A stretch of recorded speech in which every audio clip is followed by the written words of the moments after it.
Hey guys, तो NEET 2023 का exam अभी भी हुआ है और बहुत आसान पेपर था।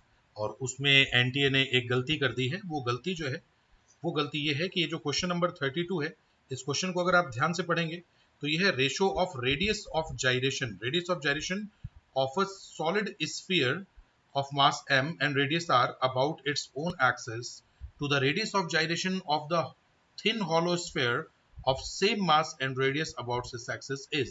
तो जी मोटे मोटे तौर पे बात यह है कि एक हमारे पास होना चाहिए, ये बेसिकली रेडियस ऑफ जाइरेशन का क्वेश्चन है। तो एक तो सॉलिड स्फीयर की बात की इन्होंने और एक किसकी बात की है, हॉलो स्फीयर की।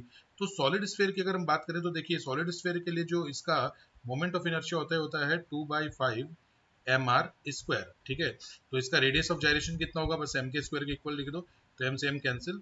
तो k इज इक्वल टू होता है √2/5 r। ठीक, ये तो बात होती है जी किसकी, ये बात होती है सॉलिड स्फीयर की। लेकिन अगर अब मैं हॉलो यानी कि खोखले गोले की बात करूं, हॉलो स्फीयर, तो हॉलो स्फीयर के लिए यही चीज हो जाती है 2/3 mr²। अब इसके भी इक्वल में लिख दो m के स्क्वायर, रेडियस ऑफ जाइरेशन। तो यहाँ पे भी देखेंगे कि m से m कैंसिल हो जाएगा और यहाँ इसका जो रेडियस ऑफ जाइरेशन k2 मान लो, इसको k1 कह दो, तो ये हो जाएगा जी √2/3 r।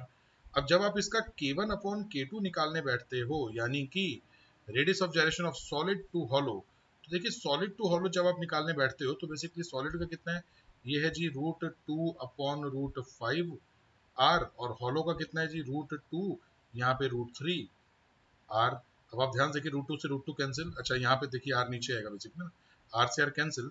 तो जो अल्टीमेटली हमारे पास इसका आंसर आ रहा है, वो आंसर आएगा √3/5। ठीक है ना, आप इसका कैलकुलेशन कर लेना ठीक से, मैंने कम जगह के लिए इस तरह से किया है। तो बेसिकली जो इसका आंसर आने वाला है वो √3 यहाँ आ जाएगा, √3/√5, ये आंसर इसमें आएगा। लेकिन इन्होंने क्या किया है, इसको 3:5 दे दिया है। तो बेसिकली यहाँ पे √3/√5 आना चाहिए था, जो कि गलती है, जो कि इन्हें, अब मेरे हिसाब से ये क्वेश्चन जो है अभी ये बोनस हो चुका है। ठीक है, तो ये क्वेश्चन जो है ये बोनस हो चुका है। Alright students, thank you.